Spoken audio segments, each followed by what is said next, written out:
Rahayu Sagung Dumadi. Pangeran Jawa I ini memang tidak mengenal takut. Sejak usia muda, ia sudah akrab dengan konflik. Pada suatu titik dalam hidupnya, ketika dewasa, ia harus melawan 3 musuh sekaligus, yaitu VOC Belanda, Kasunanan Surakarta, dan Kesultanan Yogyakarta. Sepak terjangnya susah dihentikan dan justru mengakibatkan banyak korban dari pihak lawan. Dari situlah ia dijuluki Pangeran Sambernyawa. Nama aslinya Raden Mas Said, lahir di Keraton Kartasura, dekat Surakarta, pada tanggal 7 April tahun 1725 Masehi. Ayahnya, Pangeran Arya Mangkunegara, merupakan putra sulung Amangkurat IV, penguasa Mataram periode tahun 1719 hingga 1726 Masehi. Raden Said bersaudara dengan Pangeran Prabasuyasa atau Pakubuwono II, namun lain ibu. Seharusnya Arya Mangkunegara paling berhak mewarisi tahta Mataram atau Kartasura, bukan Purbasuyasa. Namun lantaran selalu menentang Belanda, ia diasingkan ke Sri Lanka hingga meninggal dunia. Menurut Sartono Kartodirjo, Prabasuyasa lalu dinobatkan sebagai penguasa Mataram selanjutnya dengan gelar Pakubuwono II. Saat Arya Mangkunegara dibuang ke Sri Lanka oleh VOC, Raden Said baru berusia 2 tahun. Atas dasar inilah Raden Said mengobarkan perlawanan terhadap Belanda, melanjutkan cita-cita sekaligus menuntaskan dendam ayahnya. Kelak, Raden Mas Said alias Pangeran Sambernyawa mendirikan keraton baru di Surakarta. Ia menyandang gelar Mangkunegara I, memakai nama sang ayah.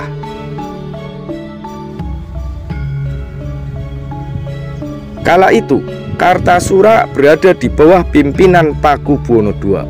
Raden Said yang masih berusia 19 tahun bergabung dengan Garendi beserta orang-orang Cina untuk bersama-sama melakukan perlawanan terhadap VOC dan keraton. Pakubuwono II terdesak dan menyelamatkan diri ke Ponorogo, Jawa Timur. Peristiwa ini dikenal dengan nama Geger Pacinan. Ketika Pakubuwono II kembali ke Kartasura pada November tahun 1743 Masehi, ia mendapati istananya hancur akibat serangan kaum pemberontak dalam Geger Pacinan tersebut. Maka Pakubuwono II membangun keraton baru di Surakarta atas bantuan VOC. Sejak saat itu, pusat peradaban Mataram pindah dan berganti nama menjadi Kasunanan Surakarta Hadiningrat. Di sisi lain, hubungan antara Garendi dengan Said semakin erat karena berada dalam satu nafas perjuangan yang sama. Garendi yang oleh para pengikutnya diangkat sebagai Amangkurat V bertahan di Randulawang sebelah utara Surakarta dan tidak mau menduduki singgasana istana. Pada akhirnya Amangkurat V dapat ditangkap oleh VOC dan pasukan Pakubuwono II dengan bantuan Pangeran Cakraningrat IV dari Madura. VOC meminta agar Amangkurat V dihukum mati, namun Pakubuwono II menolak dan memutuskan kerabatnya diasingkan ke Ponorogo. Sementara itu, Raden Said berhasil selamat dari penyerbuan. Sepeninggal Amangkurat V, ia memperoleh mitra baru, yakni Pangeran Mangkubumi, yang tidak lain adalah saudara kandung Pakubuwono II. Mangkubumi yang merasa berhak atas tahta Mataram sempat pergi ke Semarang untuk meminta kepada Belanda agar dirinya diangkat sebagai raja, namun ditolak. Penolakan tersebut membuat Mangkubumi kesal dan berniat meruntuhkan tahta Pakubuwono II. Kebetulan Raden Mas Said juga punya tujuan yang sama, melawan Pakubuwono II dan VOC. Raden Mas Said dan Pangeran Mangkubumi menyingkir ke sebelah barat Surakarta, di kawasan pedalaman yang kini dikenal dengan nama Yogyakarta. Di tempat baru itu, mereka mengobarkan perlawanan terhadap Pakubuwono II dan VOC dengan cara gerilya. Untuk mempererat hubungan, Raden Said dinikahkan dengan putri Mangkubumi, yaitu Raden Ayu Inten. Pasukan gabungan Raden Said dan Mangkubumi benar-benar membuat Surakarta kewalahan, hingga akhirnya Pakubuwono II wafat pada tanggal 20 Desember tahun 1749 Masehi karena sakit parah. Sebelum mangkat, Pakubuwono II dipaksa menyerahkan tahta Surakarta kepada VOC. Kabar Pakubuwono II sakit keras dimanfaatkan betul oleh Pangeran Mangkubumi. Pada tanggal 12 Desember tahun 1749, hanya beberapa hari sebelum Pakubuwono II wafat, Mangkubumi mengklaim dirinya sebagai Raja Mataram di Yogyakarta dengan gelar Pakubuwono III. Penobatan ini didukung penuh oleh Raden Said, yang lantas diangkat sebagai Panglima Perang sekaligus Mahapatih oleh Mangkubumi. Tapi pemerintahan di Yogyakarta tidak diakui oleh VOC. Mereka menunjuk putra Pakubuwono II, yaitu Raden Mas Suryadi, sebagai penerus tahta Mataram di Surakarta dengan gelar Pakubuwono III. Pakubuwono III adalah penguasa Mataram pertama yang dilantik oleh Belanda. Dengan demikian, ada dua Pakubuwono III pada saat itu, yakni Mangkubumi di Yogyakarta dan Raden Mas Suryadi di Surakarta. Mangkubumi nantinya mengubah gelarnya menjadi Hamangkubuwono I.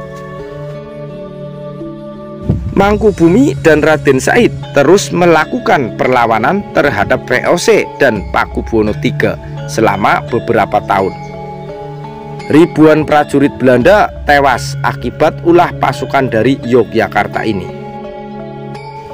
VOC pun kemudian mencari cara agar kekuatan Mangkubumi dan Raden Mas Said bisa dipatahkan dengan jalan defeat at imperare atau politik pecah belah. VOC menyusupkan seorang kerabat keraton bernama Tumenggung Sujanapura ke kubu lawan.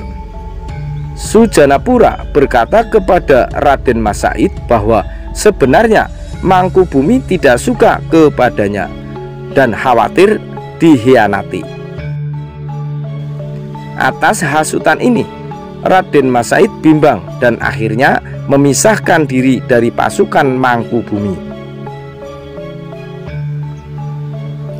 Raden Mas Said merasa keputusannya tepat, terlebih ketika Mangkubumi menyepakati perundingan dengan VOC yang melahirkan perjanjian Giyanti pada tanggal 13 Februari tahun 1755 Masehi.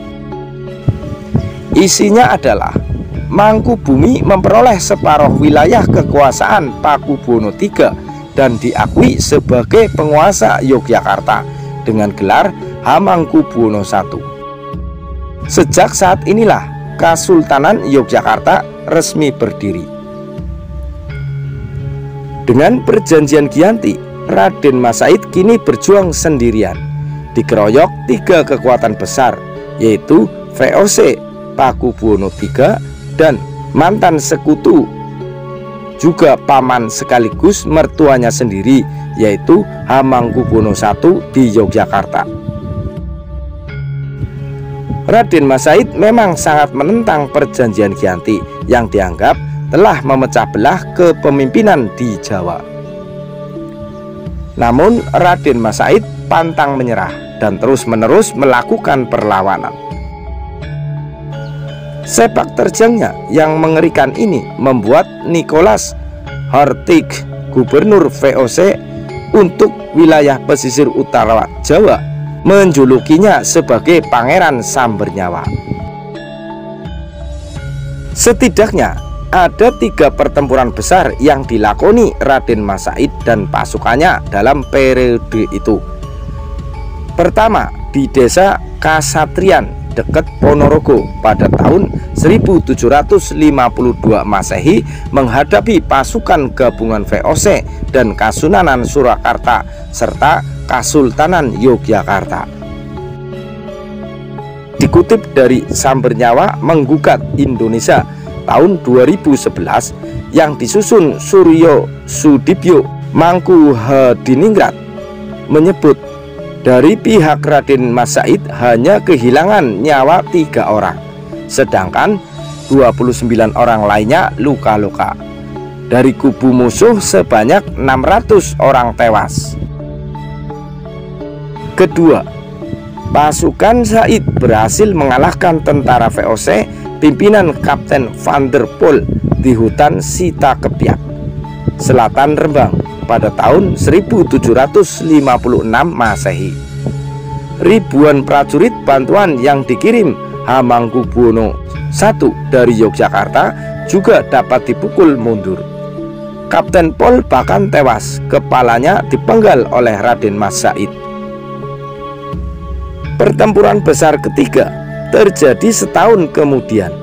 Said memimpin pasukannya menyerbu benteng Vredeburg di Yogyakarta dan mengakibatkan kerugian besar bagi VOC dan Sultan Hamengkubuwono I. Akibat serangan itu, Hamengkubuwono I menjanjikan hadiah uang sebesar 500 real dan jabatan bupati kepada siapa saja yang berhasil menangkap Raden Mas Said. Bahkan VOC siap memberikan uang sebesar 1000 real asal Raden Said dapat dibunuh. Lantaran tidak ada seorang pun yang mampu menunaikan sayembara tersebut, VOC mendesak kepada Pakubuwono III dan Hamengkubuwono I untuk membujuk Said melakukan perundingan. Raden Said ternyata bersedia, maka digelarlah perjanjian Salatiga pada tanggal 17 Maret tahun 1757 Masehi. Pakubuwono III memperlakukan Raden Mas Said dengan sangat baik dalam pertemuan itu. Begitu pula utusan Hamengkubuwono I maupun VOC. Hasil perjanjian Salatiga inilah yang mengakhiri pertikaian antara Trah Mataram di tanah Jawa. Raden Mas Said mendapatkan konsesi berupa wilayah khusus yang akan dipimpinnya.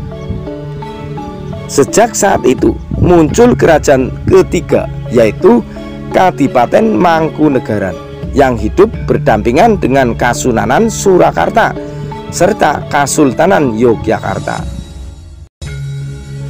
Raden Mas Said alias Pangeran Sambernyawa yang menggelari dirinya dengan Mangkunegara I akhirnya bisa ditenangkan. Ia diakui Belanda sebagai salah satu dari 3 raja di jantung peradaban Jawa.